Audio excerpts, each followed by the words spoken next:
wherever the chips fall, they fall. So, it should be a fun game because both teams have a lot to play for. Cornell won the toss, elected to receive. Not a surprise considering they have scored on the first drive in 8 of their 9 games this season. So it'll be Hugo Murray kicking off for Columbia. It's a windy day here. It'll be very interesting, Sean, to see strategy-wise, are they going to let these quarterbacks air it out? Is it going to be more of a ground and pound game, specifically since Columbia has already had 3 games of 200-plus rushing yards? Well, it's similar conditions as it was last week up at Providence. Really gusty winds. It's going from left to right. Columbia's kicking into the wind. As you can see, that ball is just stopped in midair. Fair catch caught. So, Cornell, they're taking the win in the first quarter. They're hoping to, continue their streak of scoring in their first drive. So, it'll be a big test for this Columbia defense right off the bat. And this is the number 1 scoring defense in the Ivy League. They are surrendering just under 17 points per game. That is good for 6th in the FCS. Cornell has one of the best offenses in the Ivy League, averaging just over 33 points per game. As they come out in the shotgun set with Jamison Wong, who's going to hesitate, and now will throw over the middle, and he has his main man, Sam Masungu, who is the top receiver in the Ivy League with 10 receiving scores. Well, what they try to set up, looked like a quarterback run. It was a very nice little play they put together and had a delay across the middle, and he had his top receiver for it. First down. Now Wong will keep it himself off the left side and picks up a few yards. He's very dangerous on the ground. He's the second leading rusher on the team this season with 403 yards. He's also found the end zone 7 times. So this is going to be a test to see how disciplined this Columbia defense is. And also, if you're a defensive, Wong's not that big. So you want to pound him when he decides to put that ball away and run with it. So you want to make sure you make him feel it. They hand it off to their top rusher, Ian Pope. It'll be a manageable 3rd down coming up. Pope, the sophomore out of Miami, Florida, who has a team-high 100 carries here in his 10th game. Well, 3rd down and short, this team has done a lot of 4th down plays as well, so I think they're setting up for, a 2-play series here. 3rd downs this season, Cornell comes in at 42%. That is only 7th in the Ivy League out of 8 teams. Wong is going to keep it, tries to find the cutback lane, and he is bulldozed and stopped by the Columbia front, the linebackers in the heart of it, as well as Ben Cornello, their defensive tackle. A great pursuit by this Columbia defense. They were able to break through. Russos broke through and forced him back inside where he's cleaned up by Schmakowski. So very nice job by that Columbia defense to do get them off the field quickly. The punt team's coming out now. It'll be Caden Leshevitz, the freshman out of Calverton, New York. They have been through 3 different punters this season as we look at his numbers on the year. Brown went for it on 4th down 3 times in the second half. Columbia stopped them every single time. Here, Cornell decides to flip the field, as we'll see Columbia's offense and Cornell's defense. And this is going to be a matchup, Sean, between the worst offense scoring-wise in the Ivy League in Columbia, 21 a game, versus the worst defense in the Ivy League in terms of what Cornell has surrendered this season. I think, with respect to Columbia's offense, it's a little misleading. I mean, they've moved the ball well against people, against pretty much every team in the run and everything else. They've had to shuffle a few quarterbacks in and out, but, they've made mistakes and missed a bunch of field goals and didn't get scoring on the board. But, it's an opportunity to get that run game going right now, especially going into this wind. So they take over at the 15. Georgie, the handoff, gets out into open space, and Joey's going to get a 1st down and more. Weaves in and out of traffic, and the Lions mean business right out of the gates. That's exactly what Columbia wants to do. That, beautiful trap play. They had the tackle and guard come up, lead through Jordan. Had a beautiful block right there. Georgie stayed behind him, made a cut, and made a lot more extra yards on his own. Columbia averaging 167 rushing yards per game. That's 2nd best in the Ivy League. They go back to Georgie again. He's trying to move the pile forward. A minimal gain here with a fresh set of downs. As we'll take a look at Columbia's starters, their offensive line has dealt with multiple injuries Ryan Carr and Mark Chapman both sidelined.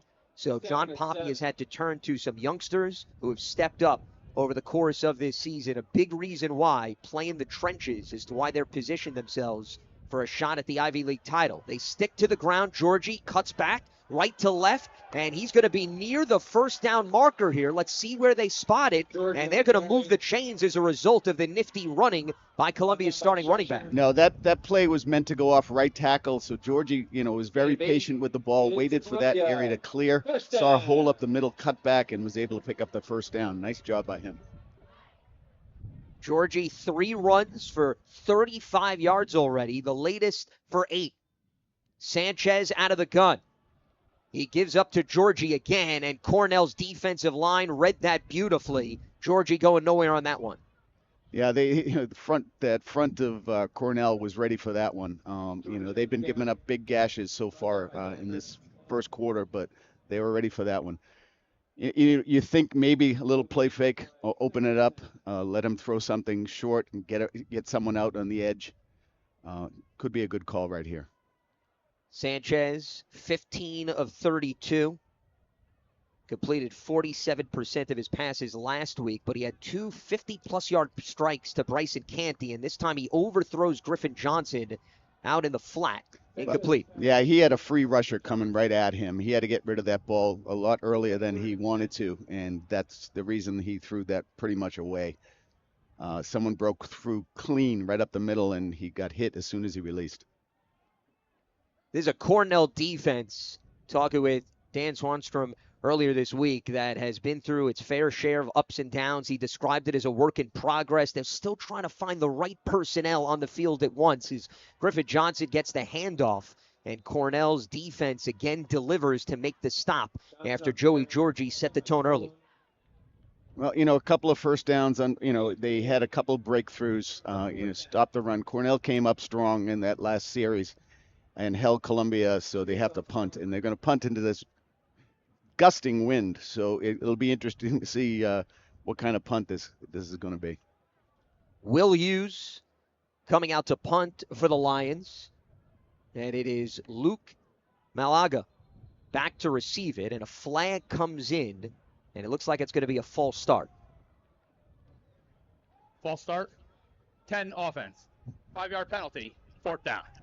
Did we just hear the referee make an announcement? Hey, it's the last game of the regular season. Everybody has their we got through, so technology in order here, as that is the referee, Eric Lewis. And, it's a shame on that play because it was a beautiful punt. He actually had a spiral into the wind, and that was going to carry down to about the 5-yard line. Well, he's had a lot of beauties this season. Yeah, he's had some big ones. And in his career as well. But if you look at the the leaves going across the field, it shows you how much wind is out there. And this one not as good. Did not get a lot of leg under that one as it lands out of play. So Cornell will have some decent field positioning as their offense returns to the field for the second time.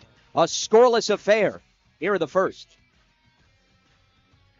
Win. That's why Cornell's picked this way early, figuring they can use the wind, go downfield.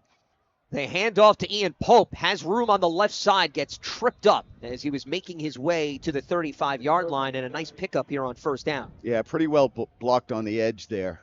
He was able to sprint around the corner, and Russos was able to run him down and get an ankle there. Pope coming off a game in which he had a career-high 24 carries as they still work with him. And it looks like he moved forward enough to move the chains, and that's exactly what they will do. Yeah, they gave him a good spot on that one.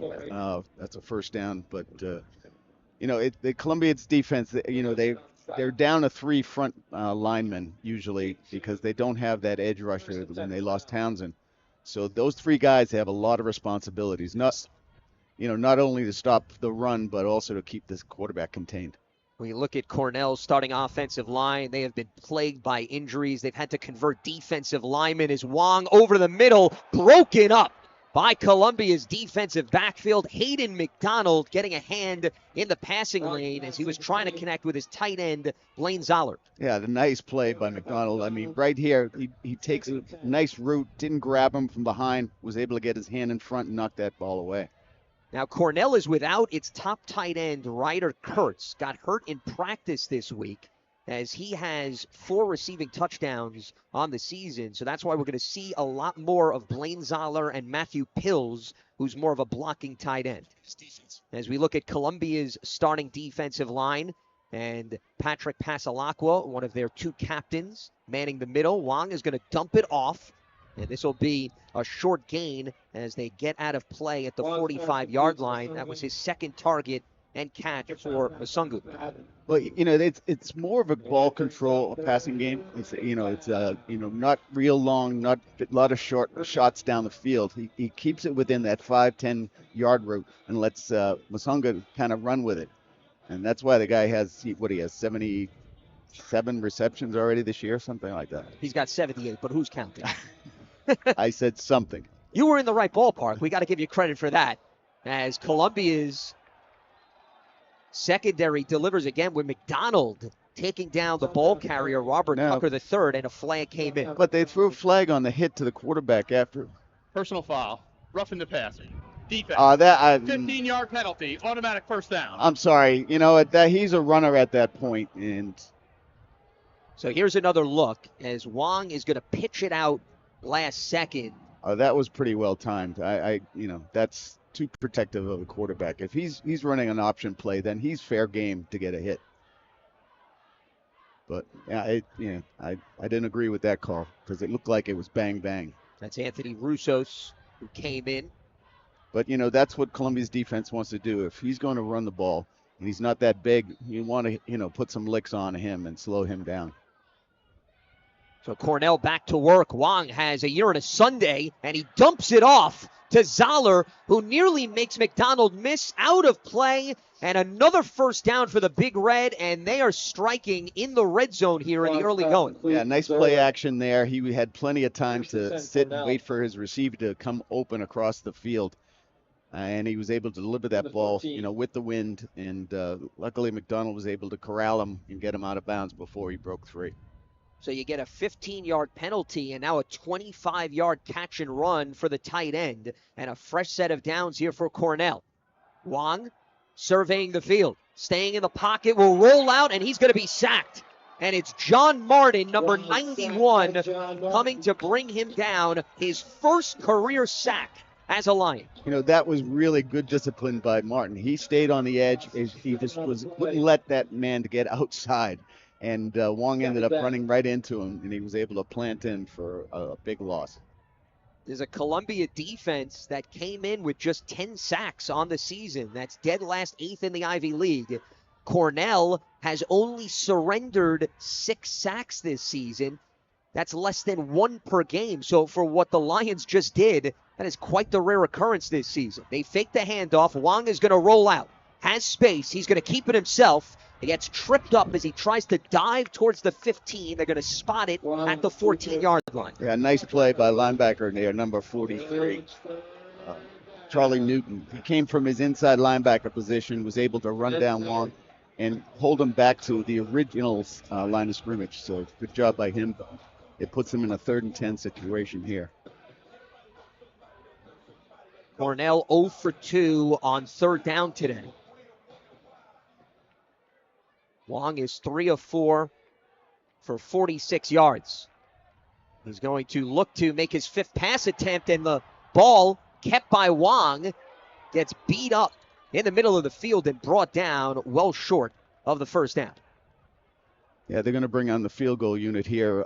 They have a really good kicker. I don't think he's missed a field goal all year.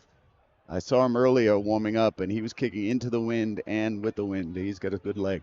He is 10 for 10. He was 4 for 4 last week. That tied a single-game program record. This is going to be a 30-yard attempt for Alan Zhao, who is 8 for 8 between 30 and 39 yards this season. And this kick is well wide right side. His first miss of the season, and it will stay scoreless. Maybe the broadcaster's jinx alive and well. We step aside here in New York. In a quarterback, he keeps it himself, trying to deflect off numerous defenders for a short gain on first down. Yeah, it looks like they're going to use Cole Freeman, mostly in a run situation. But they're going to keep him in there for second down. So I'd expect another runner on this one. But he's no one in the backfield with him, so he's going to have that option.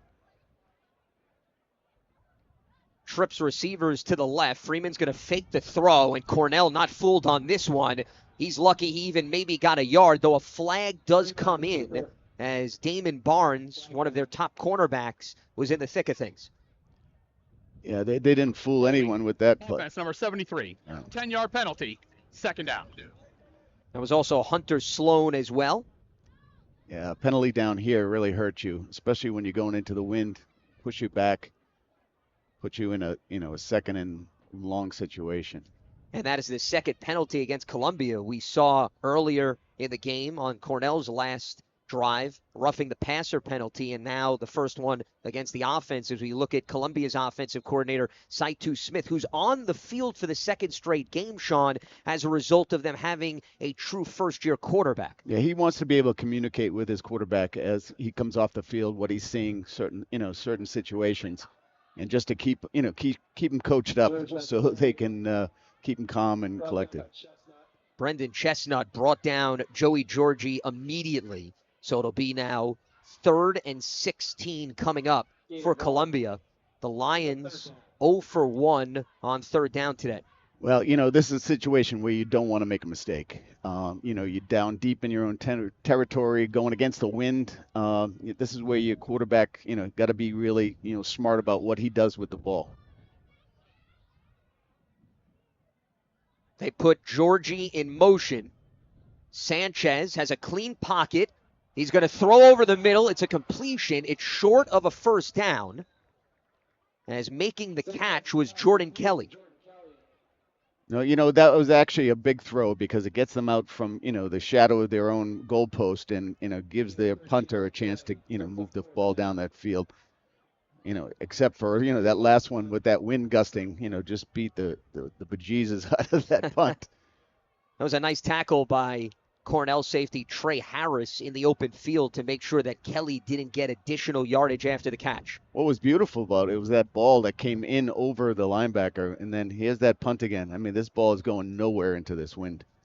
These are unfriendly conditions for the punters and the kickers. We've seen two short at the 44-yard line on their side of the field. They stick to the ground game. Pope just gets bounced back as he was trying to go for a second opportunity. Great penetration by the Lions defensive front.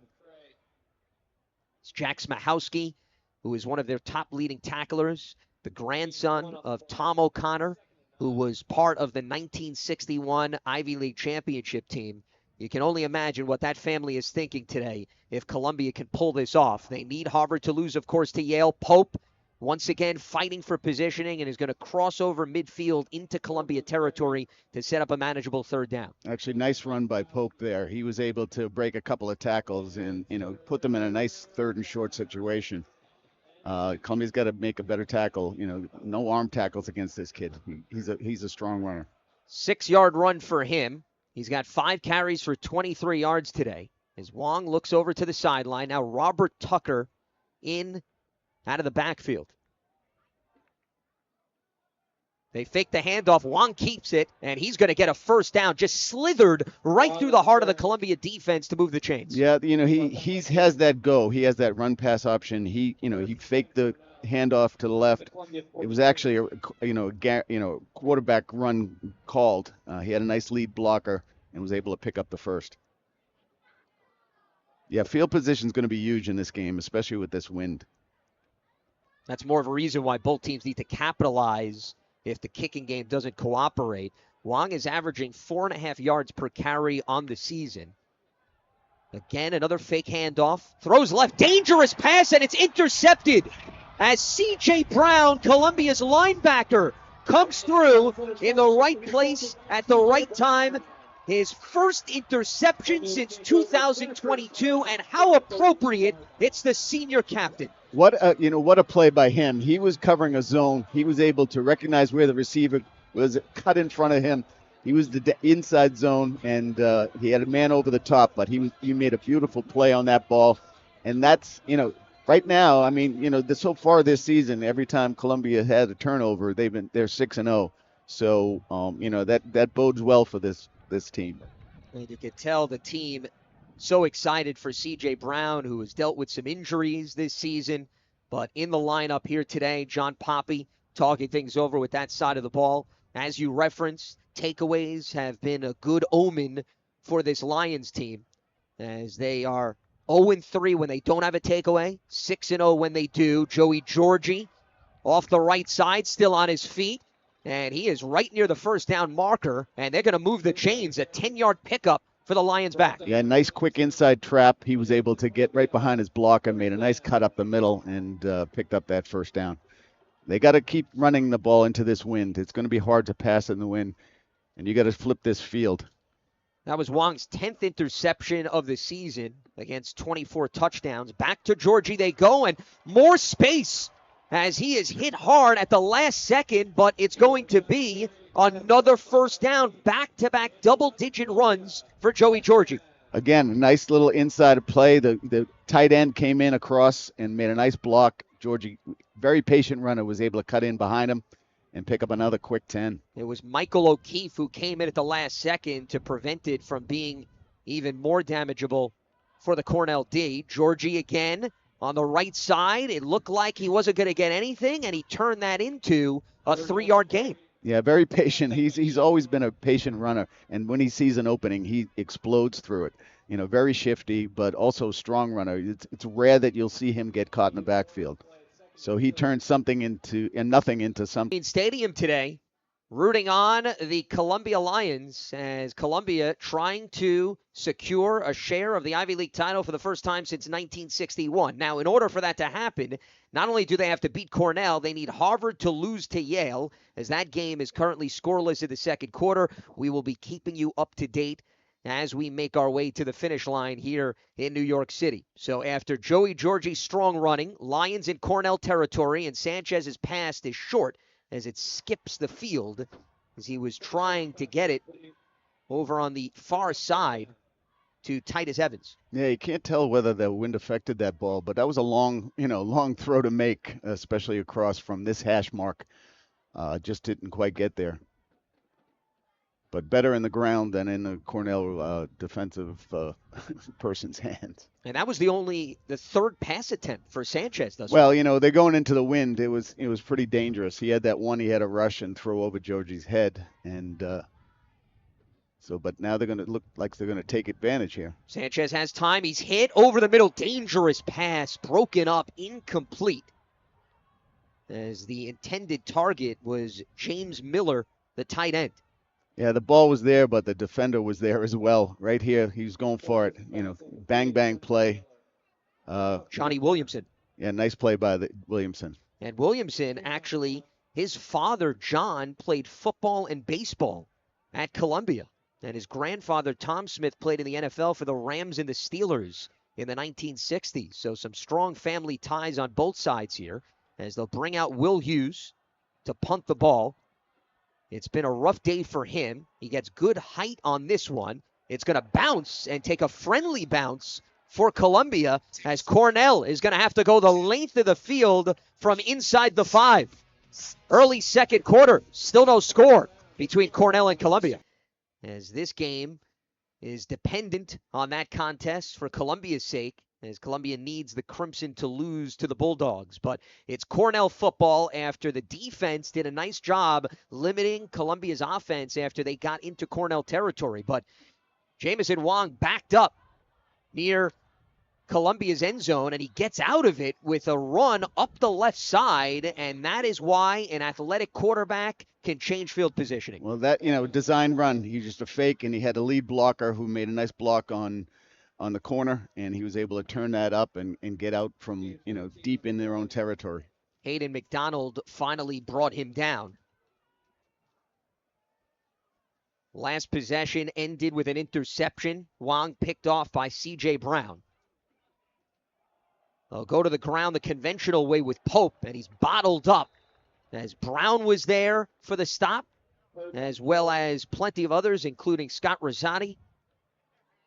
Yeah, nice job by the defensive line on that. They stuffed that quickly. We were able to push the offensive lineman back and, held him for no gain.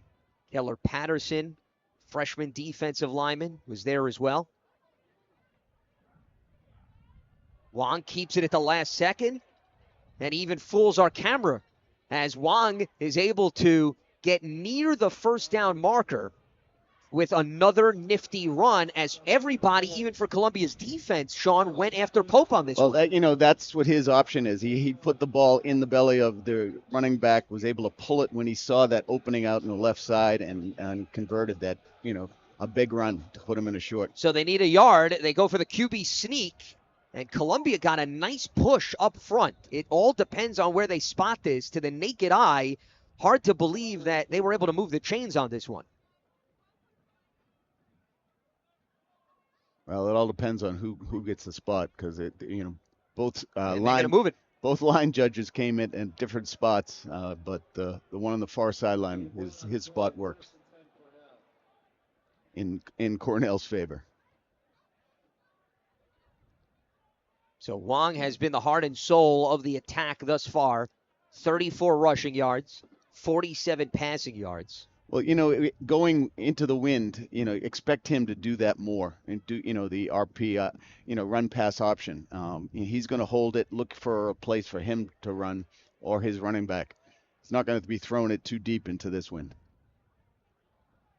Wong looking over to the sideline out of the gun. Robert Tucker in the backfield.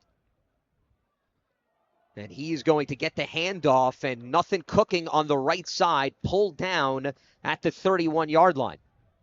Yeah, nice interior pursuit, and also on, someone on the edge. Both the safety and the inside linebacker were able to converge and hold him to a short gain.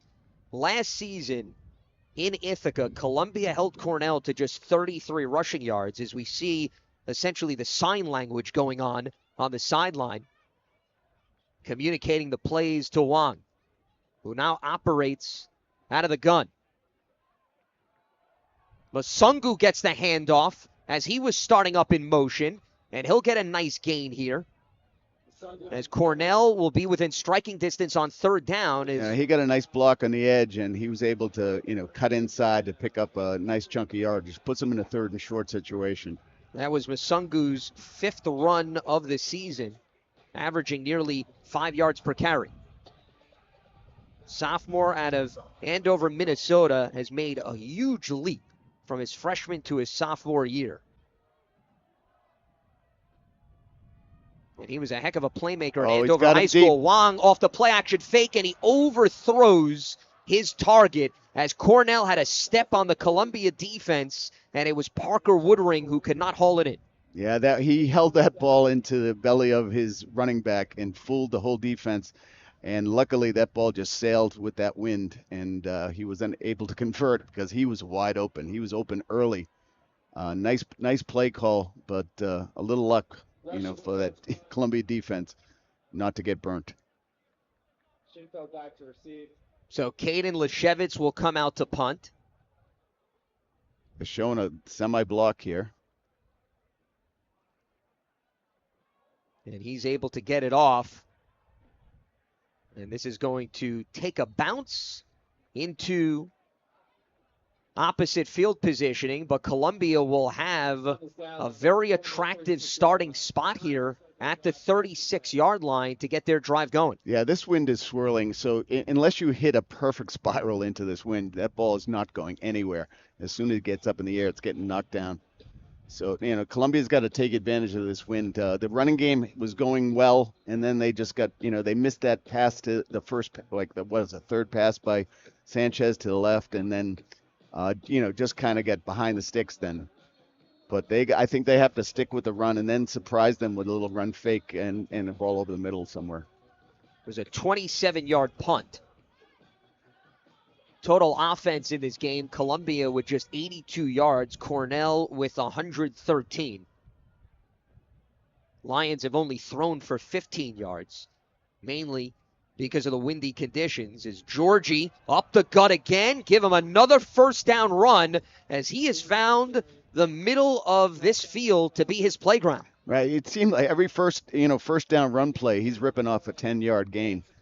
He's moving up the charts as well in all-time leading rushes in Columbia history. Georgie now up to 71 yards on 9 carries. Delayed fake handoff. Sanchez, dangerous pass opposite side of the field. And Marcus Libman was the intended target. He looked like he had a beat on that ball. I don't know what happened, whether it went through his hands or not, but it looked like it should have been a catch. It was a little dangerous. It hung up there, but yeah, that went right through his hands. He's got to make that play. I'm actually surprised that Trey Harris, the safety, didn't try to go after the football. That looked like it would look that ball was in the air a long time getting over there. Sanchez gives it up to Georgie again, and look at the timing where he dances a little before he makes his initial burst, and that's going to take them right up near the first down marker, and this is all because of Joey Georgie. Yeah, that's the patience. You know what? You watch the field, you don't just explode to where the hole is. You let your blockers do their job, and once he saw the little crease, he was able to explode through it, pick up a quick 8 or 9, so it puts him in a nice short situation. They got Cole Freeman in here, so you probably expect a run. They're 0 for 3 on third down. They need a yard to move the chains. Freeman will be able to do just that as it opened up for him on the right side. You just don't want to get too, we're a situation where every time he comes in, he's running the ball, because then the defense can just key on that. So it's predictable. Yeah, you gotta once in a while give that fake and maybe put it up in the air. You're gonna take him by surprise. But nice job by him, fight for that first down. So puts him in Cornell territory. As we approach 9 minutes here in the first half, Columbia trying to get in position to break this scoreless tie. Georgie again off the right side. Plenty of room up the sideline and out of play, and yet another first down for this Columbia offense. Now, the offensive line of Columbia is really pushing, and Miller made a nice block on the edge. The tight end allowed Georgie to get outside, and then he did the rest on his own. The right tackle, Noah Jordan, also was able to seal things off. As the sideline energetic thanks to the rushing attack here by their senior. They fake the handoff. Sanchez going deep down the right side of the field, and that'll be incomplete. Columbia wanted a flag. He had his arms wrapped around, it looked like Canty, was it? Yep. Yeah. And that should have been called. I mean, I don't know what the ref was looking at, but he looked like he was wrapping him right there. Maybe ball was uncatchable, but hard to tell from that angle as Michael O'Keefe, the corner, was defending. I was watching it as he ran down the field, and there was a lot of contact, but no flag. So 2nd and 10 coming up here for the Lions. And no surprise, they hand it back to Georgie. This time, Cornell does a much better job slowing him down. So a tougher third down coming up here for Columbia. Yep, they took their shot downfield and we got another offensive lineman down for Columbia. They're stretched thin on that front. That's James Lill, the center who actually got hurt last week as well. No score here in New York City, right here on SNY. Over to center, who is playing right guard, and that's what they had to do last week at Brown. Yeah, and the exchanges last week were a little shaky. The snaps were a little low because he wasn't used to doing it. So hopefully they've worked on that over the weekend, and it looks like they did. Sanchez throws right. It's going to be a completion, but Cornell's defense. That's for a first down, though. With O'Keefe is able to bring down Canty, but it is indeed good enough to move the chains. Yeah, nice job. Good protection. He was able to sit back in that pocket and deliver the ball to Canty, who made a move. Made a fake to go deep. So froze his man, was able to turn past the sticks and make a nice catch. Canty, who had a pair of 50-plus yard touchdowns last week, now extends his streak to 24 games with at least one reception. Fresh set of downs for the Lions. Sanchez fakes the handoff, throws right again. He's got Griffin Johnson, who's tackled just shy of the goal line. So out of the backfield, Johnson comes through, showcasing his best receiver skill set. Yeah, nice play. He rolled left looking that way, allowed his receivers to go back right and was able to deliver the ball right down by the goal line. So it puts him in a first and goal from the 1. Damon Barnes bringing him down from behind. So the Lions knocking on the door after a game of field positioning throughout the bulk of this quarter as well as the entirety of the first. Sanchez out of the gun. He'll keep it himself. Opening right side, and he's in for a touchdown as Columbia answers the call first. Sanchez, who threw 3 touchdowns last week, gets his first rushing score. Nice play. The play before set them up on that, first and goal. And, good blocking, little, called for quarterback run. He was able to catch that corner and just easily walk in for the touchdown.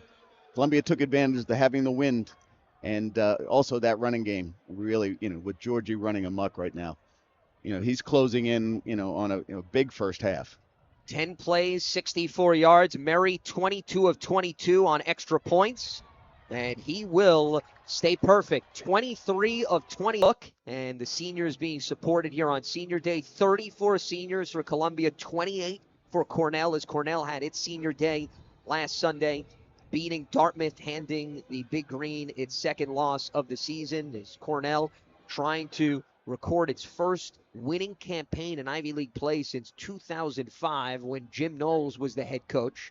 As both of these teams are being guided by first-year head coaches, and they have exceeded expectations and then some, as this will be kicked into the end zone for a touchback. It's nice to see this crowd here. Especially it's a cold, blustery day here at the end of Manhattan.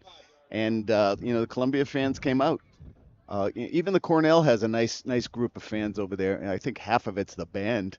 But they bring a big band wherever they go. Well, they provide depth. You never know when you lose an offensive lineman or a defensive lineman. So important stop here if for this Columbia defense after you score. Wong has time. Over the middle, in stride. He had his man, but it was Blaine Zoller who juggled it and dropped it. Columbia dodged a bullet on that one. Yeah, he had plenty of time to sit back there and find his man. He delivered a nice ball, a little high, but his a receiver only went up with one hand, try to bring it down instead of going up for 2, and Columbia dodged that bullet.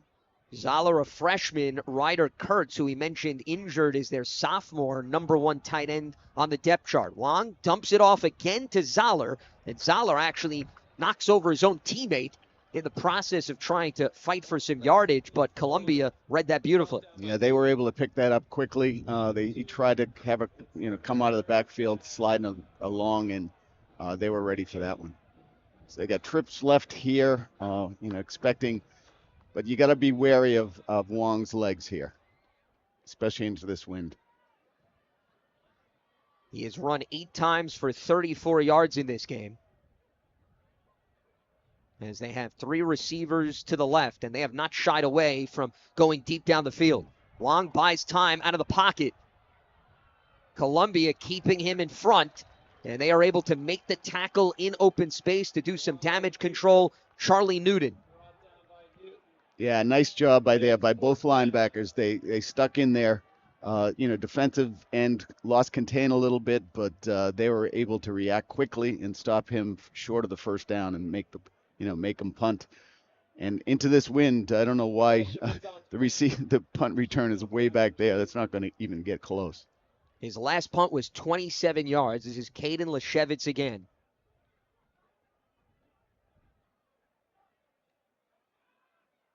And they go for the fake. And out into the open space. Cornell is going to get a first down and then some. They caught the Lions off guard. And Cornell's offense will stay on the field. A trick play. And it paid off big time. Hunter Sloan, the defensive lineman, able to see quite a lot of territory to move the chains. Yeah, that was a well orchestrated play. The guy got snapped to fake going left, handed the ball to the right, and it was reminiscent of last week where a defensive lineman for Columbia, Joshua Powell made a big first down on a fake punt. So huge play by Cornell. They may have taken a page out of Columbia's playbook on that one.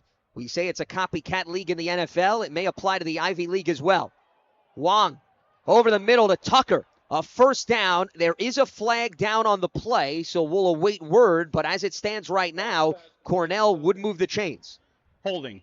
Offense number 74. 10-yard penalty. First down. And that was short-lived. Yep, as Matt Ponte, the center. When those flags come flying in the backfield, it's always not good for the offensive lineman. So. And you can see 74 Ponte. Oh yeah, he's got his arm extended, and you can't miss that one. He's twisted him completely around. So good call by the refs there. Puts them behind the change. Looked like he was trying a dance move with James Knox there. They go to the ground, and off a spin, Cornell is able to get down to the 35-yard line, as that was Pope on the carry. Brought down by Russo's Cornell. Yeah, he was able to. That was a nice gain, but they're trying to get within the chains for themselves, because it's going to be 4-down territory down here. There's no way. I think they're going to try to kick a field goal into this wind. So they're going to try to get to a 3rd and manageable, and then maybe a 4th. 2nd and 14. Wong thinking about the pitch. Up the right side. He's got a first down, and another big gain by Cornell with their quarterback. The fake punt, and now the quarterback run, and they are in the red zone. Yeah, the defensive end for Columbia, Powell, actually got caught inside and lost his contain, and Wong took advantage of it.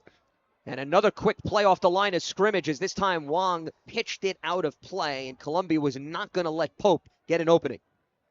Pope on the carry. Yeah, that's the key. Into this win, you expect him to be running a lot. And but they've had some open receivers, and they've dropped one and he overthrew another. So he's a very dangerous quarterback. Well, that was an 18-yard run, Sean, by Wong. He's up to over 5 yards per carry in this game. 2nd and 9. Out of the gun. Goes left corner, the end zone, and nearly intercepted as Carter McFadden was in position. Excuse me, that was Carter McRae. No, he had it in his hands. That would have been a big pick. He was ready for that, and that ball was right there. He was the one that made the adjustment for it and just wasn't able to pull it in. McRae, a 2-time Ivy League Rookie of the Week this season. Caleb Sanchez made it 3 straight weeks in which a Lion was able to claim that award. He has been extremely active in 5 games thus far this season. So the Cornell drive will stay alive on 3rd and 9 here. Wong dumps it down over the middle. Incomplete. Anthony Russos knocking it away from the tight end Zoller. Yes, it'll be a decision right here from the Cornell sideline whether to give it an effort. They're going to give it a shot into this wind for a field goal. Their first attempt missed with the wind, so it was the first miss of the season for this kicker. Zhao, who is now 10 of 11. This is going to be a 34-yard attempt. His miss was from 30. Trying to get Cornell on the board for the first time this afternoon. Sophomore out of Frederick, Maryland. And this kick, this time, will cooperate right through the edge of the upright. This is a 2-minute timeout. Cornell on the board for the first time, 7-3. He's so excited he made it, he even lost his footing in the process. It looked like he played the wind like a golfer. He put it out there and let the wind bring it back in. That thing just dropped in over the goalpost. So a nice job by him to get points on the board. It would have hurt Cornell if he wasn't able to convert there. Especially since there was already a miss earlier in this game. Cornell saying to itself, this could easily be a 1-point affair, as the kickoff will sail out of play, and that is going to result in a penalty. That's big, actually. That puts Columbia, I think, out by the 35? Yep. So it gives them good field position with 1:50. Free kick out of bounds. The ball will be placed at the 40-yard line. Yeah, First down. great field position. That's a mistake by your kicker. You got to keep it low you don't let it go out of bounds, especially with less than 2 minutes left in the. We see the out-of-town scoreboard. Harvard tying Yale at 7 in the second. Dartmouth is doubling up Brown. The Big Green also still in the mix to get a share of the Ivy League title. They also need, of course, the Crimson to lose, and Penn and Princeton scoreless in the first. Well, Zhao, we mentioned, was so excited after the field goal, he gave it a little bit too much oomph on the kickoff there. So Sanchez and company, favorable field positioning. They go to Georgie off the left side. He gets down to near the 35. They're going to mark him down at the 34. Yeah, key here is going to be, work Georgie a little bit. You still have some, clock to work with, but don't make a mistake and turn this ball over. That's going to be important on this drive. That's Georgie's 13th carries, up to 98 yards. Low snap, quick release, caught by Libman, and that will move the chains as Sanchez was able to salvage that play. Yeah, that also stops the clock, allows them to get on the line of scrimmage until they set the sticks, and they got to get that play in quickly. And now that the offensive coordinator is on the field, it's going to be quicker than it is from up in the booth. Another low snap. Sanchez settles down, fires right again. Libman is open. He's got room, and he's knocked out of play in Cornell territory inside the 40. Yeah, nice pitch and catch there. Libman made a nice effort upfield and was able to get out of bounds to stop the clock. Libman, the senior out of Scottsdale, Arizona, who's appeared in all 10 games this season after his role fluctuated last year. That wind is even picking up right now. We see the leaves blowing across the turf as Sanchez has again time. Now the pocket closing in on him, and somehow he's able to dump it off to Georgie, and Georgie runs out of play. Another play on this drive in which Sanchez looked like he was in trouble and somehow wiggled his way out of it. Poise. He was able to keep that ball, away from the defender, keep it high in his hands, was able to see Georgie out of the corner of his eye and was able to deliver it to him basically when he was almost wrapped up, and Georgie made a nice play by getting out of bounds and stopping the clock. Sanchez, 6 of 11 for 78 yards, a gain of 9, 2nd and 1. Goes now the opposite side of the field towards the end zone, and it is incomplete. A difficult position for Titus Evans. Yeah, it did hit him in the hands. It was tough. He had to contort his body to try to make that catch, but he did get his hands on it. You just hope, once in a while to get, pull one of those in. But decent ball. They took a shot here, but it's 3rd and 1, so you could expect to see Georgie on this one. Trey Harris was trailing on the play, the safety for the Big Red. They put a tight end in motion, and Sanchez mishandles the snap, and as a result, he's going to lose yardage. Hunter Sloan came in to make the stop, and Sean, that was another example of what you talked about with James Lill hurt at center. He and Pat Colicchio not necessarily on the same page. Well, Colicchio all last week had a trouble, getting that snap back. He had a bunch of low snaps, and the exchange is so important, especially in the shotgun. If you're not getting it back to where you belong, you can't. Timeout. You can't make those decisions. And 30-second timeout. That cost him on a 3rd and 1. An ability to, with your timeouts left, to get another first down and get a chance to score before the half. But that exchange when you're on your 3rd center, that happens. So here's another look. It was low, and then it went right through the hands of Sanchez. And by the time he recovered the ball, Hunter Sloan was already there to wrap him up. And Sloan is the one who was able to convert on the fake punt earlier. He's been extremely active. Product of Newton, New Jersey, who's making his 30th career appearance today. So here's a big decision, 4th down. Columbia, you're on your own. You're on Cornell's 34. So you don't convert here. You're giving them a decent, field position to, with 3 timeouts left to, 2 timeouts left. I think Cornell took that last timeout. They did. So, this is a big play. It's a gamble. You could punt them, put them down at their 5 or something like that, but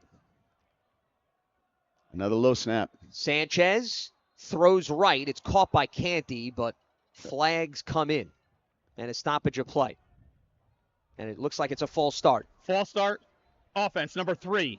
5-yard penalty, 4th down. So you lose 5 yards on the bad snap, now 5 yards on the false start, 10 total yards in the last 2 plays. I don't know. I think, I think you might have to reconsider here and put your punt team out there. Because, you're going to play with fire here. If you don't get that 4th down, you're giving them good field position to go down the other with way. An experienced quarterback. Exactly. And the way he's been running. So you don't want to give him that shot. So I think if you can pin him down deep, and that's what they've decided to do. So Will Hughes now comes on. He's going to try to get some height on this one, and he does.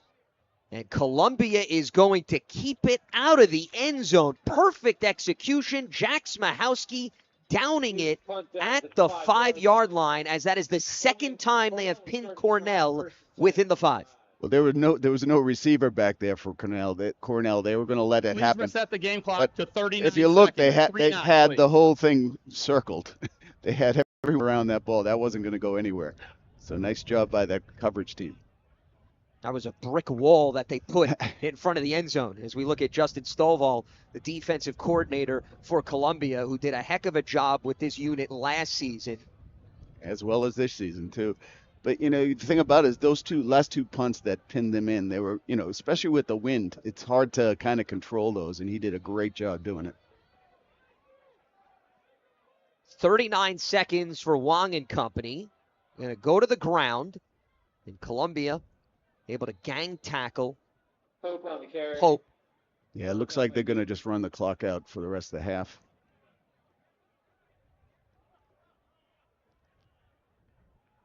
But you got to be wary. They can take a shot downfield on you. Well, they ran a fake punt earlier in the game, so you have to be on full alert. With under 10 seconds here. They might not snap this ball. Hard count here by Wong. Yeah, they're going to let it go. Let it play out here. And that is going to do it for the first half, as both teams will head back into the locker room. Guys are coming in. We've coached them. They're ready to go. So, it's proven over the course of the season, you're losing some big players. And they've kept consistent. And they're in a situation where they can do some damage. Cornell won the toss and elected to receive, so that is why they are kicking off to Columbia, as the Lions are going to bring it out, and a nice return here for Columbia. That was close to being broken. He had a wall of blockers ahead. Oh, and they didn't throw a flag on that, did they? Well, there is a flag all the way down the field. No, but that was an extra, a block at the end of the play, and the guy took a dive on the ground, and the referee bought it. I mean, they should pick that thing up. We'll await word from referee Eric Lewis. Malcolm Terry with the return, who we have not seen get a carry as a running back thus far today. So they're still conferring here, determining whether or not they're going to pick up the flag or it will go down as a penalty. They actually called that play. That's Terry had a wall in front of him. That one tackle was able to hold him. Otherwise, he was gone because he had. What number was it? 10? Well, we'd like him to keep his mic on because we did want to know who the penalty was against. I was watching downfield, and it was downfield actually. It wasn't even there. It was you see at the top of the screen. This guy lost his balance, so all of a sudden they throw a flag on there. It just, I don't know. You never know in this league. So Sean Riley, the linebacker, and that will back up Columbia. They'll now start at the 20, and this is a game where field positioning here or there means everything. They go to Georgie, 98 rushing yards in the first half. He is over the century mark. That is the 7th career 100-yard game for him and the 4th this season. And thanks to that run, where he again was bulldozing through the Cornell defense, He now needs one more yard to become second all-time. And this should do it. It does. Joey Georgie is now the second leading rusher in Columbia school history, only trailing Jonathan Reese, who nobody's touching, who has over 3,300 yards and played from 1998 to 2001. A heck of an achievement for the senior. Well, and Georgie is also, like Reese, the only running back to lead the team in rushing for 3 consecutive years. And so he's a really good. We saw him early in his career, and you could just tell he was special. So. And Sanchez mishandles another low snap. Georgie somehow is able to maneuver around the traffic, and this will again give Columbia some favorable positioning on a second down. At this point in time, the way he's running the ball and the way the offensive line is opening, if they can get the snap decently, they just should feed him constantly because he's not getting stopped. He's ripping off big yards. And they just showed that graphic of him moving into the second place all time over Lou Cusero. That's a guy. That's a historic name back in the day. Played from 1945 to 48. I'm glad you took that one because anyone prior to 1950 is your responsibility. Is Columbia able to make another play in the open field? Jordan Kelly off the feed from Sanchez, and that was another dangerous pass, but it moves the chains of first down. Yeah, he delivered that ball really well, right on the line, right over the linebacker. Really good ball from the freshman, and nice move by Kelly to pick up extra yards. So Columbia in Cornell territory. They go back to the ground. Georgie takes a few defenders for a ride. He'll be just shy of the 40. They'll mark him down at the 41. Yeah, there's no reason not to keep pounding that rock up the middle there. Georgie is ripping off big gains every time. It's at least 5 or 6 yards on first down. I mean, earlier in the game, he was ripping off 10-yard runs on first down. But that opens the pass game. That last play with Sanchez, they're expecting Georgie again. He was able to hit a wide-open receiver and pick up a big first down and get into Cornell territory. Georgie has 120 rushing yards. And no surprise, they continue to feed the beast. There was a slight opening on the left side. It closed fast, but this is going to put him right near the first down marker as he continues to chug along here. Yeah, that was close to being broken. Nice play by the defender for Cornell. Otherwise, he was gone. If you could see, he makes a nice delayed run. He waited for his blockers, and then he was able to, almost get to that first down. So big 3rd and 1 here. Columbia's been in that position before and didn't convert or made a mistake, so they got to take care of business here. Sean Kamani, the offensive lineman, sealing the edge there. 2 for 6 on 3rd down. Sanchez towards the right side, and it's hauled in by Jordan Kelly, who has made some timely catches in this game. Now, you watch that ball thrown, and you go, oh, he underthrew that ball, but that was a specific back shoulder throw. You could see Kelly was pushing his defender up the field, and he turned back to make the play on the ball. So nice pass and catch by those two. So they're mixing in the pass here or there with the run, but given the wind and the fact that Cornell is 8th in the Ivy League in terms of rushing defense, as now Freeman comes in at quarterback. Cornell surrendering 176 yards on the ground per game. Freeman trying to add to it. And he is stopped immediately as he tried to run through 2 defensive linemen. I'm not sure, the decision there to bring Freeman in when you got the game going. Georgie ripping off big yards, the offensive line working, and then you put in someone that they pretty much know is going to run. Unfortunately, there, he small gained a yard, but it does put you behind the sticks a little bit. Joey Cheshire, the weak side linebacker, also assisting on the tackle of Freeman. 2nd and 9 for Columbia, as Sanchez is now back in at quarterback with Griffin Johnson to the right of him. Sanchez, pass protection is solid. Left side, caught by Titus Evans, and he gets inside the 15-yard line. They gave him the first. He had enough for the first there, so nice ball. He was wide open. He sat, waited, looked for his read, and found him wide open. He had the defender turned around. Nice job by Sanchez to be patient with the ball there. He looked his options down, and he was able to find the wide open man. So Sanchez now over 100 yards passing as Evans recording his first reception. Jordan Kelly leads the way with 3 catches. Libman has 2. Everybody else has 1. Fresh set of downs. This is now A.J. Simpkins in at quarterback off the left side. Takes a few hits, and he's going to be stopped, or is it going to be a touchdown? It's going to be called back. And it's coming back because of a flag. Indeed. Yeah, as soon as I saw that, I'm not sure where he's looking. Holding. Offense, number 62. 10-yard penalty. First down. Yeah, that flag come out early. I'd have to see the replay to see where. Number 60.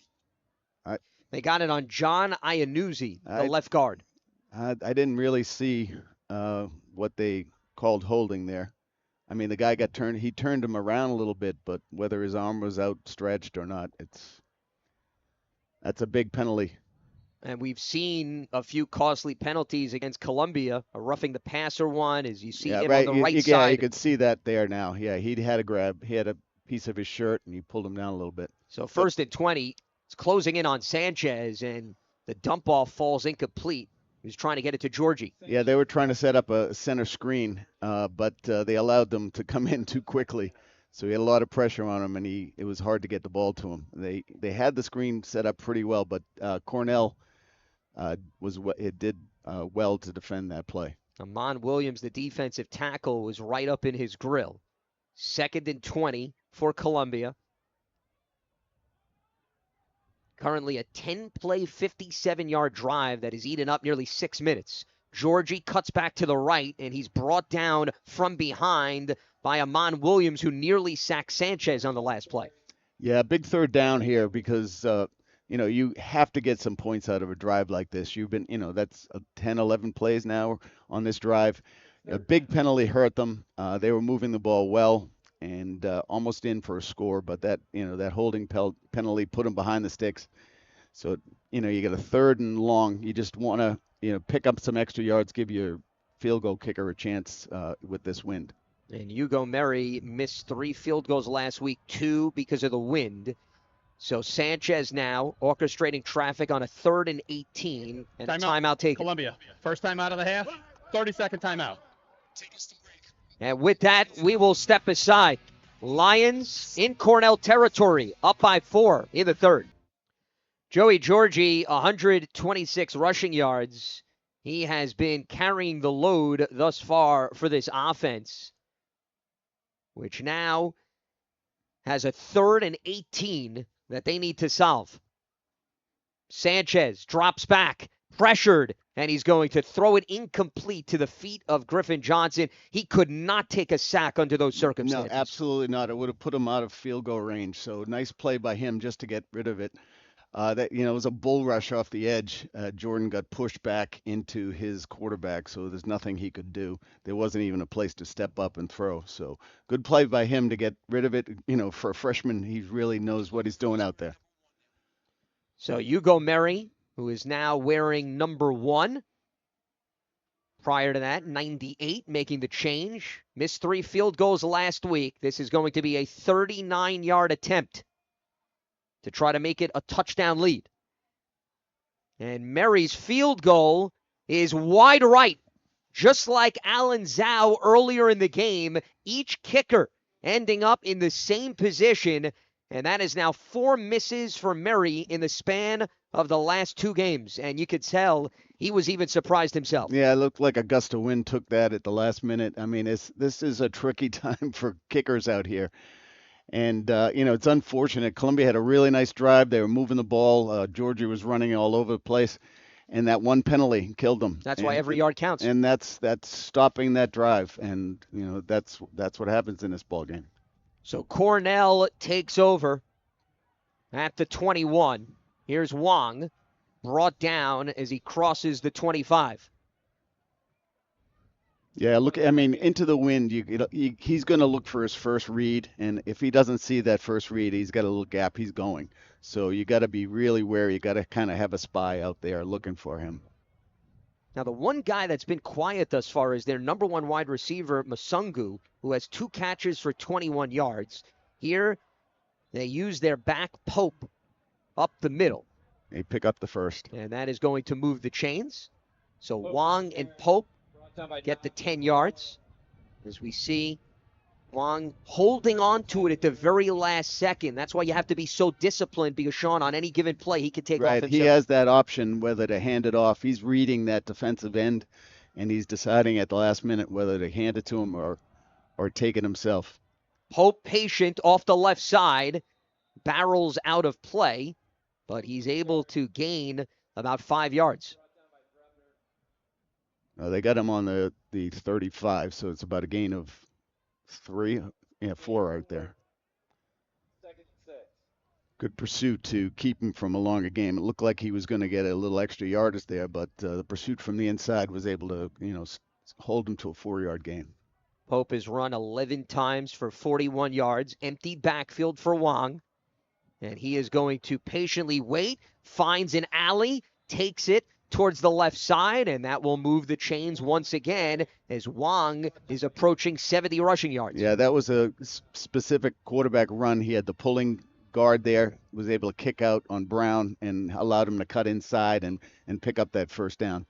He's a dangerous runner, so they have to be wary of him, especially into this wind.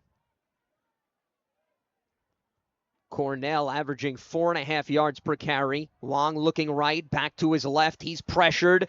He's got some space, and finally brought down at the 40, as that could have been a dangerous result. Charlie Newton was able to wrap his hands around Wong. Yeah, Newton's come and made some good plays here for this Columbia defense. And, he's been out there. The sophomore has stepped in with the injury to Amelia and has done a good job for him. Because that looked like Wong had some open space to run that ball, but he was able to close it really quickly. Yeah, it parted like the Red Sea as we look at Wong's numbers in this game. He was picked off by C.J. Brown, another fellow linebacker. Columbia's offense cannot capitalize, and a flag comes in here before the snap. False start. Offense number 74. 5-yard penalty. Second down. That's the second penalty against their center, Matt Ponte.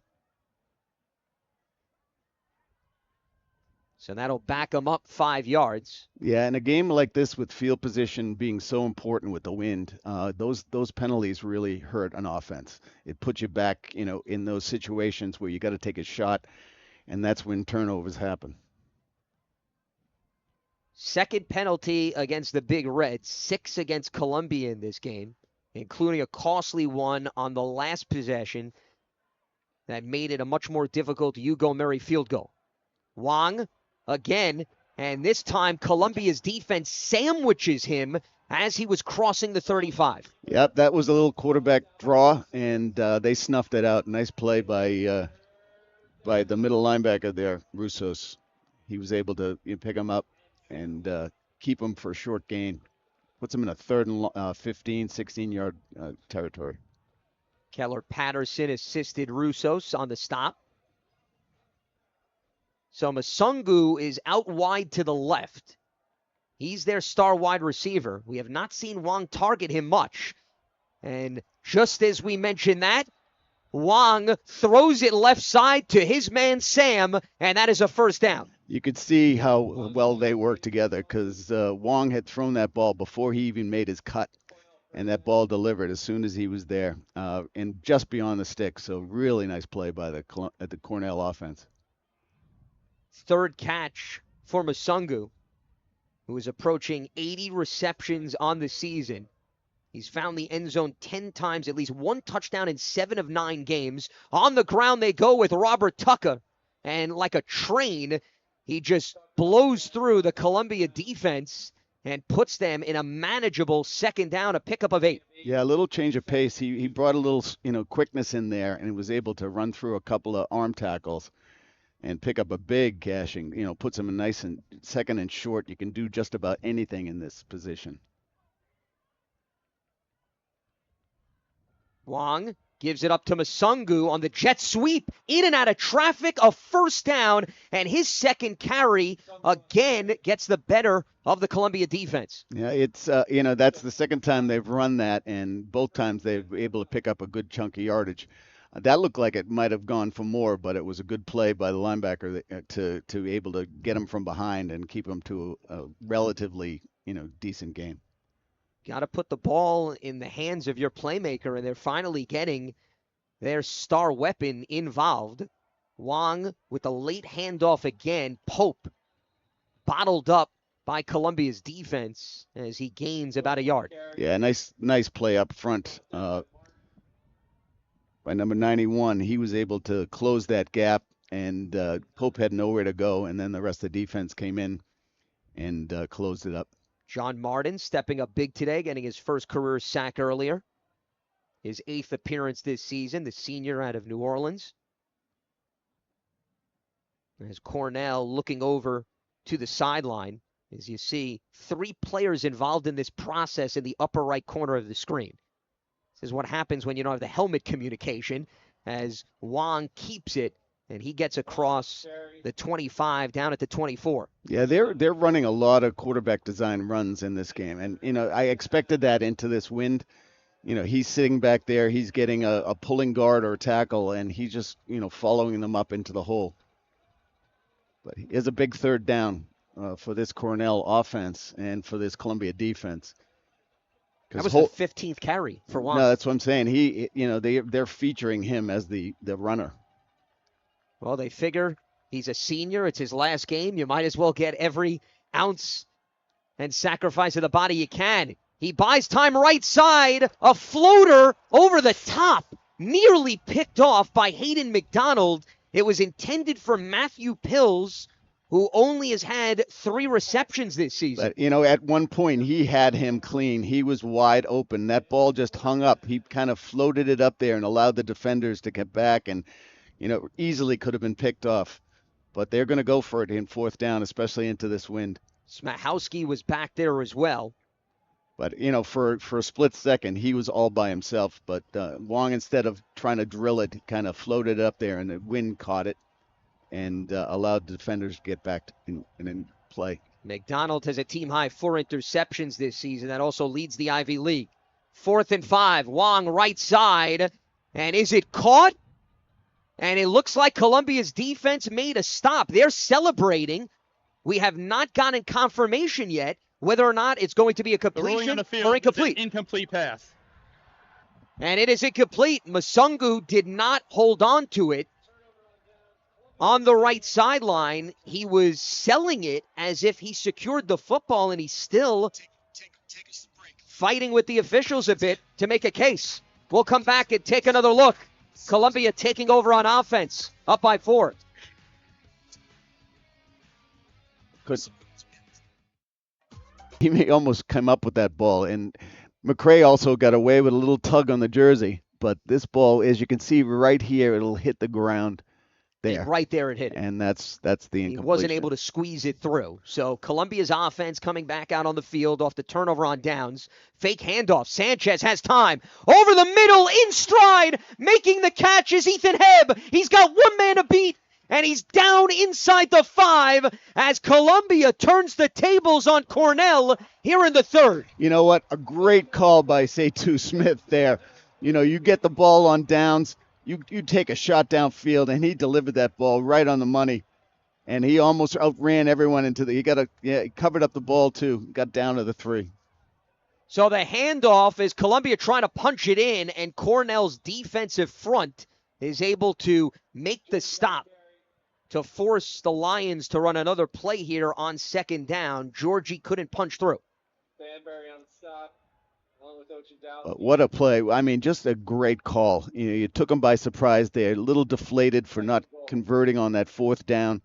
You're in your own territory, and then you take a shot downfield, and he delivered a beautiful ball in stride to him. 73-yard pickup. Some turn of events here at Lawrence Aween Stadium. Out of the gun, Sanchez, hands off, and Georgie on senior day will find the pay dirt, and a little shimmy in the end zone to pad the lead to 13-3 for Georgie. It is his 2nd touchdown this season. He deserved that touchdown. I mean, he's been doing the work all day long. They gave him the ball down there, so he deserved that one. Puts them, Columbia in a really good position right now. And now Hugo Mary will come on to kick the extra point. Looking to stay perfect on the season, and that is right through the uprights. 14-3, Columbia leads Cornell. We mentioned this would be a game of field positioning. A 4th and 5 fails for Cornell, 73 yards, and then 2 plays later, Joey Georgie into the end zone. Yeah, nice block by the tight end Miller right there with the kick out block, and he was able to get inside and just walk into the end zone. He's having a day. That's what they should be using him constantly. Right now, the rest of the game, they should be just feeding that kid. He's doing a great job finding holes. The offensive line is pushing Cornell's defensive line around, and that's how you win ball games. Back-to-back 100-yard games for Georgie. And this is another look at the fake handoff. Sanchez stepped up, and Ethan Hebb right behind 2 defenders. It was Jeremiah Lewis and Trey Harris, both safeties. But you know what was interesting about that? I thought the defender behind Sanchez almost got his hand on that ball before he released it. But he was able to get rid of that ball before he came and made a beautiful throw. And that is some pocket presence by a true freshman. Unbelievable. So Murray will kick off. And it'll be a fair catch for Cornell, as A.J. Holmes was not going to chance it. Cornell started stride 1st and 10 at its own. Yeah, I think Murray was trying to make him run with the ball because, with this win, that was an easy kick through the end zone. But he kind of laid off a little bit, but they didn't take the bait. So 3 seconds to go here in the third quarter with Cornell's offense taking over. Now, Cornell's offense is going to have the win with them for the fourth quarter in an attempt to get back in this ball game. Wong will hold on to it, and off the left side, he is forced out of play as he has continued to create opportunities for himself on the ground, and with that, that is the end of the third quarter. Sanchez to Georgie as the Lions extend their lead in New York City. Columbia territory as he crosses midfield, and now all of a sudden, both offenses are starting to open things up. Yeah, the linebacker on this side, I think it was, it looked like Russo's. He attacked from the outside, but he got blocked, and Wong was able to take it outside, and he's getting big chunks of yardage. He's closing in on 100 himself. That was a 25-yard gain. He's got 99 on the ground. Now he goes to the air, and he is able to find Parker Woodring for a reception. Cornell has the win in this period, so this is a great opportunity for them to get back in this ball game. That big run certainly flipped the field for them. So a 7-yard catch. As Wong is 7 of 15 for 75 yards. He's got more rushing yards in this contest. Here he goes again. A little option this time play. He's going to pitch it out to Tucker, and Tucker has room up the right side as he takes it down near the 30-yard line. Another big pickup for the Big Red. Yeah, you have a quarterback like this who's always a threat to run, and you start running little RPOs, but also option plays. It's tough to defend. You have to have 2 men with assignments, on, the linebacker to pick up the quarterback, and then you have to have a safety or corner to come up on that running back. So nice conceived plays by this Cornell offense. Tucker's been a nice contributor as a change of pace back. He has 3 touchdowns in the last 3 games. Wong fakes the handoff to Masungu. Deep down the field, into the end zone, and it's broken up as Carter McCray again right in the thick of things. Now, this first year, cornerback has been playing all year long. He's going to be a stud for the next few years. He recovered. He got back into play, But it looked like the safety actually made the play on that ball. Hayden McDonald. Hayden McDonald. So nice job by him. And actually, Sean, if you watch the replay, it went through into the hands of Doran Smith. And Smith actually, you can argue, dropped it after two defenders were in the vicinity. Yeah, it happened a couple times for these Cornell receivers. 2nd and 10 for Wong. Is he going to pitch it? No, he's going to reverse field. And Columbia was able to seal it off for a minimal gain. Picked up 1. Good pursuit and also good, discipline on the back end. He wasn't, usually if you cut back, if you commit, you're going to lose them. But they did a nice job of staying home and able to make the tackle. Schmakowski there as well. Joshua Powell. So they need 8 yards to move the chains. Well, I think this is 4-down territory for Cornell anyways. Cornell's 3 of 10 on 3rd down. They give it up to Pope off the left side. He cuts back. And again, Columbia's defense able to swarm towards the football. Yeah, good pursuit by that defense. They followed him along. And they had spy on the quarterback. You can see number 72 actually took a peek at the quarterback and made sure he got rid of the ball and then pursued down the line with the rest of the defense. So Joshua Powell with back-to-back plays, and it's not 4-down territory, actually, Sean. They're going to bring out the field goal unit here for Zhao. They're not going to keep their offense out on the field. This is going to be a 45-yarder. Well, they're going to try to make it a one-score game. So he's 1 for 2 today. And this attempt is up and through. Alan Zhao shaking off his earlier miss, coming through with a pair of field goals to cut the deficit to 8 here early on in the 4th quarter. The sophomore kicker watching it fly through to make it a one-score game. And Penn and Princeton, the last contest, but neither one of those teams in the mix for the Ivy League championship. As Zhao knocked through a field goal, and that score was incorrect. Dartmouth is actually leading Brown, I am told. Was a bit of a surprise given how the season is gone, but hey, weird things happen in the Ivy League. So Dartmouth is in position with a 35-14 lead over Brown to perhaps also share the Ivy League title with Columbia and Harvard, assuming all the scores right now stay as is. But we got a lot more football to go. A lot of football to go, yep. And especially with this wind. And right now with, one thing that Columbia has to be worried about a little bit is the exchange, because they play strictly, shotgun. And the exchanges haven't been clean. And it seems like Sanchez is fighting them a little bit. So, those kinds of things can be really dangerous, especially, in a close game like this. And you see the wind having an effect. Tyler Gibson is going to have to hold the football for Zhao here on the kickoff.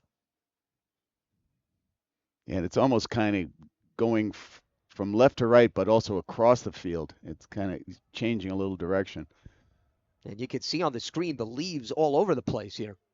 Well, this is returnable. Oh, he's not going to return it. So a fair catch for the Lions as their offense returns to the field. Last drive resulted in a touchdown after they got Cornell to turn it over on downs. It was a 73-yard strike between Sanchez and Hebb, and then Georgie 2 plays later running through traffic for a score. Well, this is Georgie time. This is the offensive line and Georgie time for this Columbia offense. You put together a long drive and you burn as much clock as you can and hopefully get some points, and then you could try to put this game away. But I can see a lot of Georgie on this one. Well, they have run the ball 27 times with 4 different rushers. Georgie and Griffin Johnson, the 2 running backs. Then we've seen 2 quarterbacks. Here's Georgie, as you mentioned, and another good run up the middle. And that's what they got to continue to do. I mean, the middle of that offensive line is actually getting really good push. And he's very patient back there. You can see a little stutter step waiting for that to develop, and he was able to cut inside and make a nice gain out of it. So that was the 22nd carry for Georgie. That matches a career high. We'll see whether or not he breaks it. So that's number 23, and that's also going to move the chains as he is now over 140 rushing yards, and his career high is $159. So this could be a very special final game for Joey. And there's that patience again. He sits there, looks at the hole, finds that little gap and was able to explode through it and pick up a first down. He is averaging over 6 yards per run today.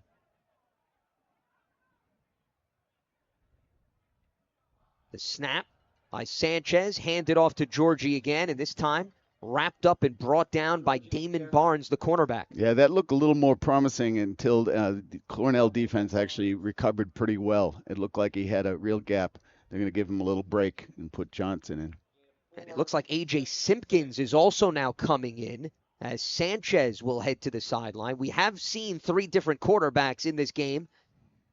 Simpkins taking over as the athletic signal caller, the junior out of Charlotte, North Carolina. And he was also 2 for 2 last week with a bunch of yards through the air. Especially late in the game. And the snap bounces into the turf, and it's recovered by Cornell. A damaging blow for the Lions. And now great field positioning as Luke Banbury, the middle linebacker, the senior out of Pittsburgh, comes through with another opportunistic play. That's what we were talking about earlier. We said that's good, the danger, especially when you're on your third center and you play strictly out of shotgun. It's Little step aside. Cornell in striking distance, down by 8.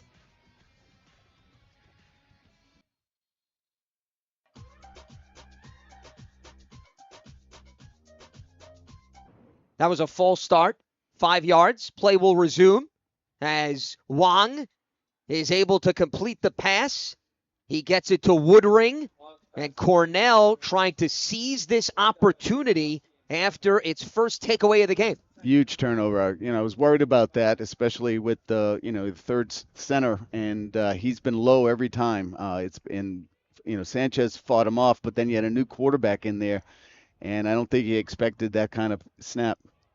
Hand off to Pope. Pope with probably the most space he's seen all day as he scampers out of play, and that is going to move the chains for the Big Red. They are in the red zone, and this is the number 1 red zone offense in the Ivy League as they have scored 30 touchdowns in 45 opportunities this season. Yeah, Columbia defense a little bit on their heels right here. The shocking of that turnover, and, after Cornell, got within 1 score.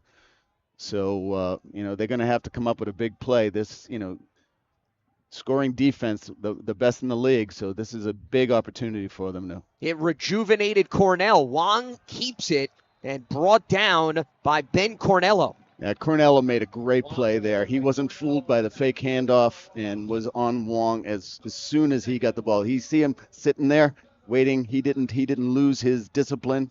He was able to make a nice play in there for a loss. And it actually looked as if he handed it off to Pope. Pope had more room to operate with on the left side. So he loses a yard on the play. Wang is at 100 rushing yards. A strike over the middle, and it's intercepted. Hayden McDonald with his 5th pick of the season to lead the Ivy League. And Columbia strikes back with a takeaway of its own. No, super play by McDonald. I mean, just taking that shot when they were running the ball so well, I thought was a mistake by a Cornell offense, but great play by Columbia. Lost his footing, and he was left, he was on the ground when that ball came. So, but he still tried to, stick it in between 2 defenders. So bad decision there. So that is Wang's 2nd interception of the game. 11th on the season. Back to the ground Columbia goes. And Joey Georgie is going to be looking forward to the bathtub full of ice after this game. Now, it was a nice rip-off of 9 yards on first down.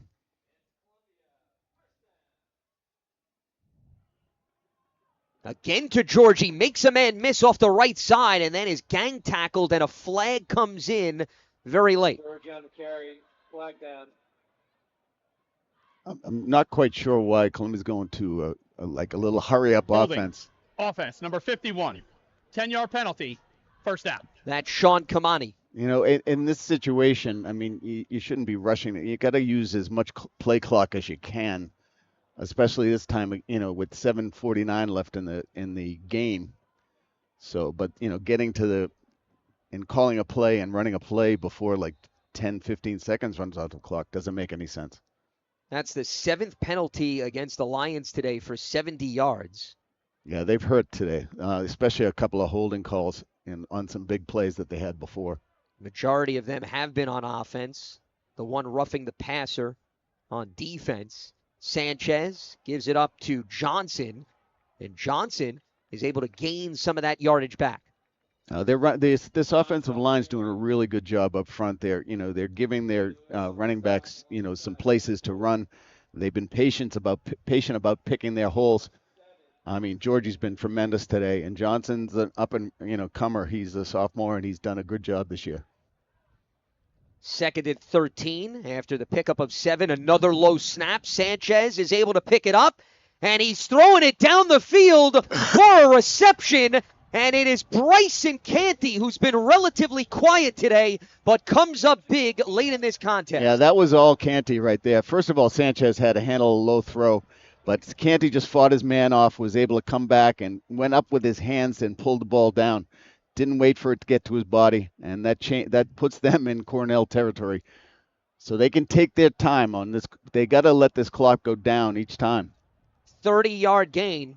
Under 6.5 minutes to go in the 4th. Sanchez hands off to Johnson, and Johnson maneuvering his way down near the first down marker, as they should be able to move the chains on this one, and they will. Another 10-yard run on first down. I mean, this offensive line, credit to them. You get your third-string center in there, although he moved over from guard. He's your starting guard, but, you got 3 guys in there that, aren't starters originally in this group, but they are, they've stepped up and they've done a tremendous job. Nick Windsor at left tackle, replacing Ryan Carr. We've seen Sean Kamani have to slide in at guard. Pat Colicchio from guard to center. Lil had come in, he got hurt. Replaced Chapman. It's remarkable how effective they are running the ball today, as Columbia again looking to milk that clock with us approaching 5 minutes. Well, that's exactly what they did. You see, they just held them, and they told them to hold on to that play. They didn't even start considering the play until there was about 12 seconds left on the clock. That's what you got to do. So they're going to sit and wait and let that clock run down and take as much time as off they can. They need a few more first downs or a score here to hopefully put this game away. They have 178 yards on the ground. They already have 3 games this season when they have run for 200. And that is more than they claimed in 2023 when they did it twice. Sanchez, again, feeds it to Johnson, trips over a few defenders, and gets down to the 30. That was good running by Johnson. He actually made a nice cutback, a little jump cut into the hole, and was able to push it up the field and put him in a really manageable 3rd and 2. And as you can see, they're just waiting out that play clock and trying to burn as much as they can. But it'll be important to keep getting these first downs or get some points on the board, because it's only a 1-score game.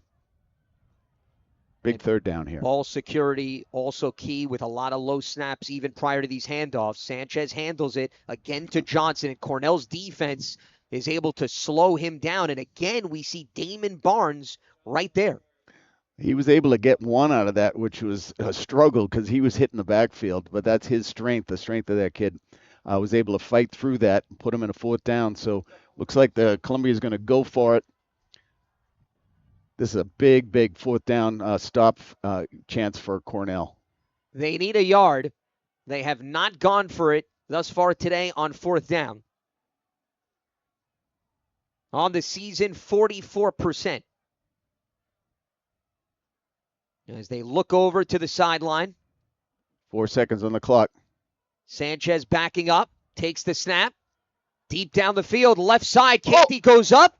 Incomplete, but a flag comes in as it was Canty against Tyler Gibson. That's interference right there. Canty was able to go after that ball, but he was interfered with as he went up. And good call. Pass interference. Defense. 27. 15-yard penalty. Automatic first down. So now you got 4 more downs to work that clock down. That was a huge play on 4th down. And to take the chance to make a shot downfield, that takes a lot of guts by that offensive coordinator, Smith. You wonder how much the thought process is based on the tendencies of the Cornell defensive backs. And also, what doesn't get enough credit, Sean, is Canty makes all of these catches, but what about the penalties that he's drawn this season as a result of his size and athleticism? Yeah, he's tough to handle. We might see him in a different level soon after this season, but he's had a great year and he stayed healthy, which was important this year. After being a spectator last season, as Georgie finds a way up the gut to continue to pile up these rushing yards. And this is where you got to milk that clock. You got 40-second play clocks, and this can bring you on, into the 2 minutes. You run off 2 more plays, and you're at the 2-minute timeout. So we see Georgie with a new career high, 159 was his previous mark. So in his very last game as a Columbia Lion, he gets a career high in carries, a career high in rushing yards, a touchdown, and when they look at this final box score, depending on how it finishes up, he's going to have his stamp all over this one. As they move him over to the right of Sanchez. How about more? Georgie to the left, and he fights through first down to move the chains again. Well, this is his game. This is the Georgie game, and this is what they should have been doing all first half. Just running this kid because. Take us to break. 10, 9. 1st and 5 coming up with over 2 minutes to go in the fourth. First time out of the half. This through that puts this game away. So this is going to be a 25-yard field goal attempt. Murray this season is 5 for 5 between 20 and 29 yards. He missed earlier. And the kick is up, and it is good. So Columbia making it a 2-possession game off the leg of Hugo Murray, one of the top kickers in the league, 17-6 with Cornell out of timeouts and down by 11. Yeah, that's a big kick. I mean, especially a kid he's had trouble, especially in this wind, but he drilled that one, so the wind wasn't going to affect him there. And that puts a lot of pressure on this Cornell offense. They're going to have to go length of field, try an onside kick, and then try again. But also, so it's a big spot.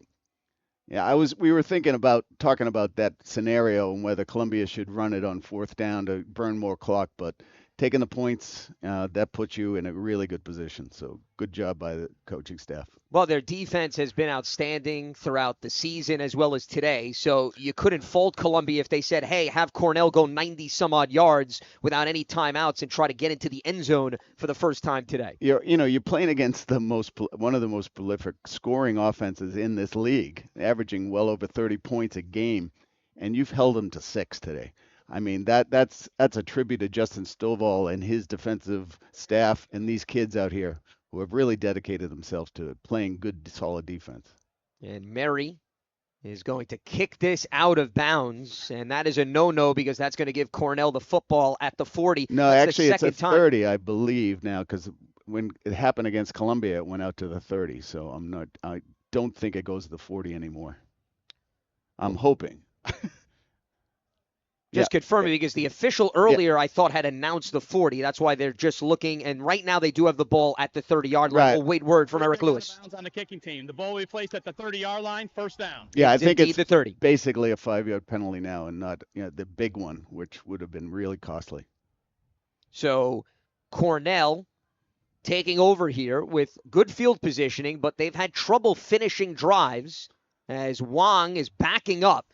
He's going to slide through 2 defenders. Over the middle, he's able to make the completion to Masungu, and that will get them right near midfield and move the chains. Yeah, you only got 3 guys rushing, so he has plenty of time. He has 5 blocking 3, and he was able to move around and wait for his receiver to come open.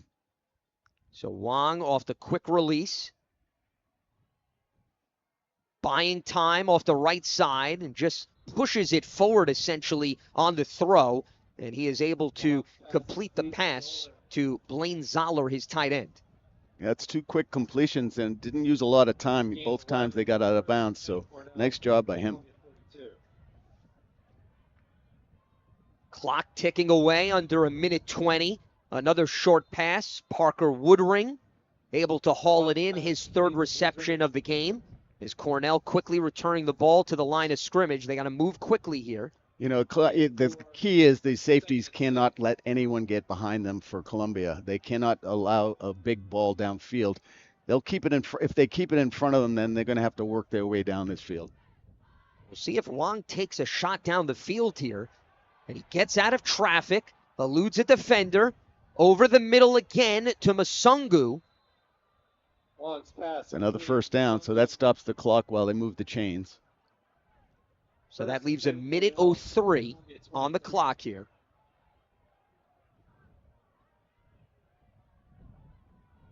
Wong out of the gun, rolls to his left. He's pressured, and he's going to be brought down and sacked. Ben Cornell with the big hit, as that gives him 2.5 this season and 7 in his career. The senior out of Connecticut. And with 39 seconds to go here. He spiked it to stop the clock, so it's going to put him at third down.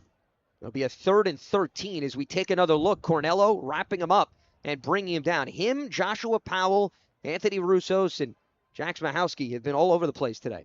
Yeah, this defense has just been so well coached, and these kids have been very disciplined. They haven't got burnt all game. Wong rolls out. Good blocking. Middle of the field again, and it's another completion. He and Masungu have been able to hook up. So they almost had him a couple times there in the backfield. He's very elusive, so he was able to buy some time with his feet and get that completion off. Clock moving again, off to the left. Another throw to Masungu. He rolls out of play. To Masungu, out of bounds at the 5-yard line. And that stops it at the 5-yard line with 18 seconds to go here, with Columbia leading by 11. They need to beat Cornell. They need Harvard to lose to Yale to get a share of the Ivy League title for the first time since 1961. 2nd and 5.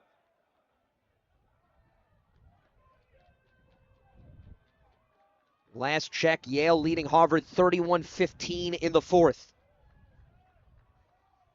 Wong looks right into the end zone and incomplete to Woodring. That looked like it went right through that receiver's hands. That was a really good ball, I think. If I see the replay, but here's the Yale pick 6 that put him ahead. It's Abu Kamara makes the. So the Bulldogs just got a pick 6 as Abu Kamara taking it to the house, as Yale able to add to its cushion. And that has been a big difference maker down the stretch of this season, as we've seen defenses come alive that have struggled. So Cornell's going to go for the field goal here with Zhao, and that is right through the uprights to make it 17-9. It returns it to a one-possession game with 10 seconds to go, and clearly they'll have to attempt an onside kick. Yep, big onside kick here. Only 10 seconds to go, so that's going to burn at least, 5 seconds off that clock. Well, actually, once it's possessed. But this is it's coming down to everything. They moved that ball pretty well downfield. Nice job by Wong to kind of manipulate that his receivers to the sidelines and stop the clock. But it used up a lot of clock, and they have no timeouts left. So now you get your hands team out there. Last time they had this was when I think Canty recovered the last one. So you get those guys out there. Bryson is going to come out there as part of the team as we look at the Columbia sideline. Will be Zhao trying to come through with his most creative connection.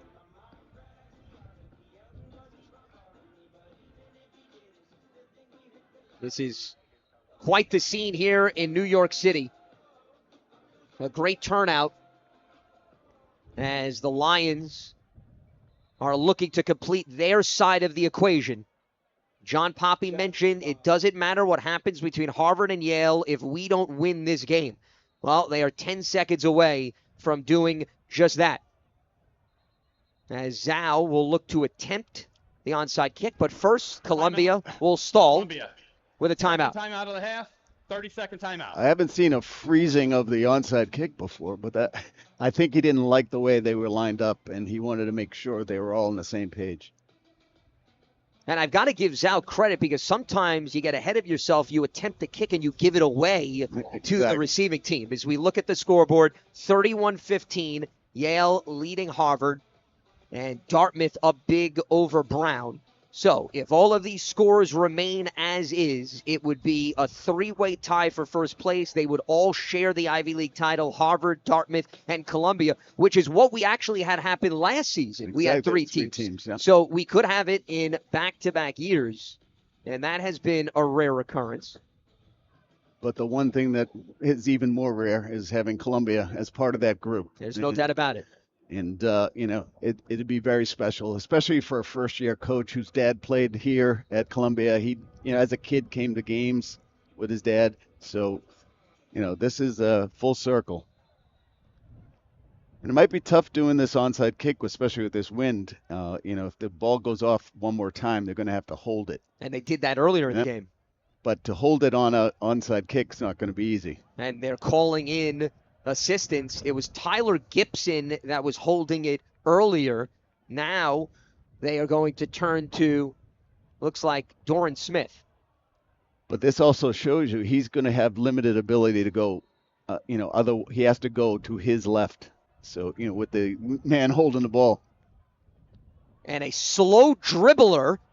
And it is Columbia that comes through to recover. And they are celebrating on the sideline. The hands team does what it needs to do to secure the football. Number 3. And secure this game. As Hayden McDonald, or Marcus Libman, I should say, able to come in to grab the football. You got victory, situation now. Neil once you're done, and now just watch the scoreboard. This is some time right now. This is, I've been in this program and dealt with this program for almost 48 years, and it's been a long time coming.